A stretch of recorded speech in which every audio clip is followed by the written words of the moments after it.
commentary, entertainment, sports, news, and opinion now. Here is Steve Malzberg. Someone who comes to our country because they couldn't come legally. They come to our country because their families, a dad who loved their children was worried that their children didn't have food on the table. And they, wanted to make sure their family was intact. And they crossed the border because they had no other means to work, to be able to provide for their family. Yes, they broke the law, but it's not a felony. It's kind of it's an act of love. It's an act of commitment to your family. All right, folks, welcome to our daily segment, The Road to the White House. And today we take a look at the possible presidential candidacy of one former Florida Governor, Jeb Bush. You may recognize the last name. And joining us to talk about it in depth is the president and CEO of Sayfie Media and former senior policy advisor for former Governor Jeb Bush, Justin Sayfie. Hello, Justin. Hi, how are you? Great. Thank you for joining us. I really appreciate it. I started with that clip because I remember after the governor had said that, we had Ron Christie, former G.W. Bush advisor, here in studio, and I said, is that going to impact a race for the presidency? And he said he just committed suicide. I'm sure you would probably disagree, but how problematic, if at all, do you believe that that statement could be and will be? Well, I think that there's certainly people in the country and people in the Republican Party that disagree with that statement. But look, that's the kind of leader that Jeb Bush is. He's the kind of leader that calls it as he sees it. He's not going to tailor his comments, tailor his views based on what he feels is politically expedient. That's how he feels. And that's one of the things that I have a lot of respect for him, is that he puts it out there. He doesn't stick his finger in the wind, poll test things, and decide that's where we're going to go. I think the definition of leadership is not looking at the polls and deciding what you're going to do. The definition of leadership is looking at where we need to go and then leading the polls in that direction. So, look, will that be problematic in certain parts of the country, in certain areas, if he decides to run, which we don't know whether he will? Possibly, but at the same time, he brings so many other strengths where he decide to run that I think the people that would oppose that, it wouldn't ultimately be suicidal or fatal, as that person said. Well, I want to get to the strengths, but first I want to put up one of the polls that are likely Republican primary voters. And when that gets up, you could see that Rand Paul reached 20%. This is a brand new poll, and you have Chris Christie and Jeb Bush tied for second at 13%. Both, of course, it's early, and I guess one would consider Jeb Bush and Chris Christie kind of to the middle or the left of the conservatives in the Republican Party. So, is this encouraging at this point that the two of them, if you put them together, have 26? That there is hope for a less conservative voice winning the Republican primary? Look, first of all, I don't really put a lot of credence in polls at this point. It's still 2014. We haven't had the 2014 November elections. The midterm elections haven't taken place yet. That's my point number one. My second point is that, look, in 2008 and in 2012, Republican primary voters had a choice, and they chose, in one instance, John McCain. In another instance, they chose Mitt Romney. Newt Gingrich won South Carolina. I think Rick Santorum won. I know he won Iowa. I think he might have won Mississippi. Michelle Bachmann won the Iowa straw poll. Herman Cain won the Florida straw poll. Yet none of those people that I just mentioned won the 2012 presidential nomination for the Republican Party. So I look to what the Republican voters, the primary voters, have done in the past if you want to try to predict the future. And I would even argue that in 2012, those who consider themselves members of the Tea Party were very, very active, were very, very active in the primary process. Yet our presidential nominee was Mitt Romney from Massachusetts, who passed a version of Obamacare when he was governor of Massachusetts. So I look to that more than I look at what the current polls are when I'm trying to predict the future.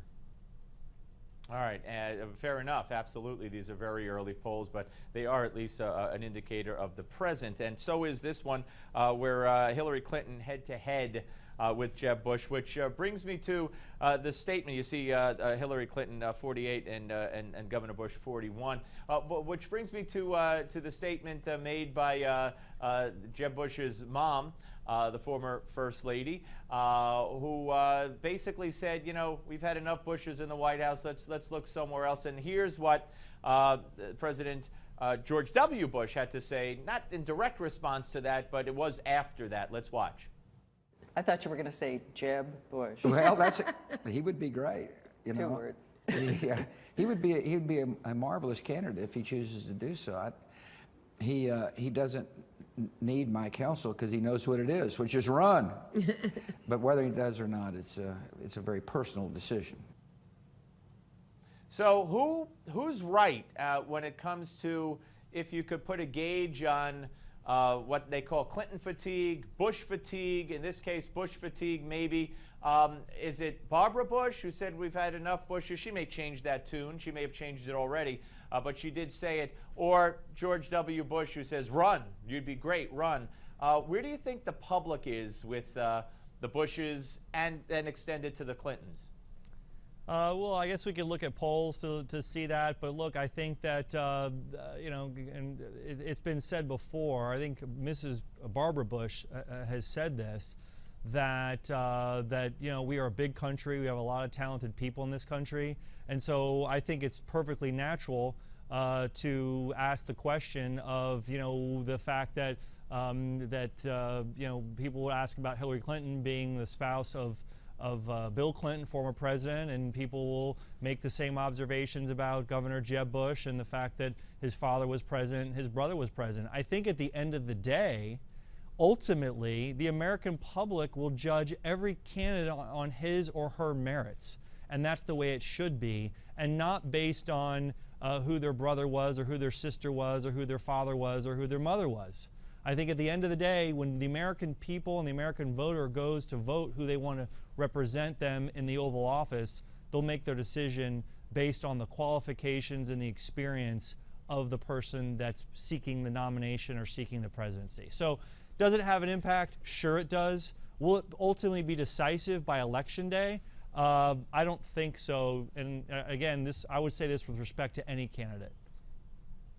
Let me ask you this. Common Core is something that, if I'm correct, Jeb Bush has been a champion of. Yep. Also has helped him in fundraising, from what I've read at a story at the Tampa Bay paper.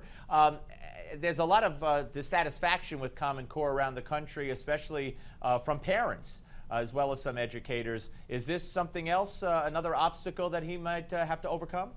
Well, I think that for certainly there are members of the public and members of parents and members of the Republican Party that don't support Common Core.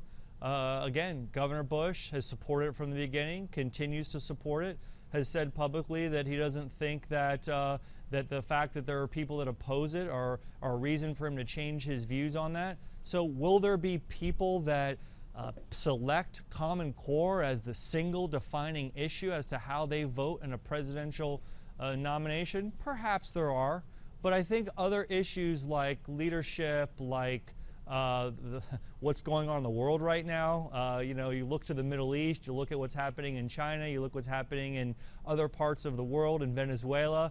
I think at the end of the day, you look at the economy and our slow economic growth. We had negative economic growth the last quarter in the United States. You look at all these other issues, I think at the end of the day, with respect to whether it's Governor Bush, if he chooses to run, or any other candidate, I think that issues of the national economy, our $17 trillion debt, and the international crises we see taking place around the world are going to be much more important issues by which voters in the Republican Party, and for the Democratic Party for that matter, will make their decision. And finally, Justin, let me ask you this in the minute we have left. Do you think he will run? Boy, I get asked this question all the time. I got asked it with a few friends I had lunch with today. You know, look, I think that like President Bush. Tell me exactly what you told the friends at lunch. Go ahead. Yeah, I told them that I didn't know, and I told them that it was something that is such a personal decision, as President Bush said in that soundbite that you played earlier, that it's really an impossible game to try to figure out what he may or may not do. So I've stopped putting odds on it. I never really started putting odds on it, but I don't put odds on it, and I think we're just going to have to wait for him to get to making that personal decision. Personally, I'm really, in the immediate future, being a Miami Heat fan, I'm really interested to see whether LeBron James is going to stay with the Miami Heat. That's the decision that we're going to get. We're going to get that before Governor Bush makes his decision. Yeah, well, hey, Justin Sayfie, thank you, and you might want to look to the Republican convention for LeBron in Cleveland, but I don't know that for sure. Thank you very much. Hey, folks, tomorrow on the road to the White House, we'll take a look at Chris Christie with John Zogby, the pollster, and Roger Stone. Give Me 5 is next.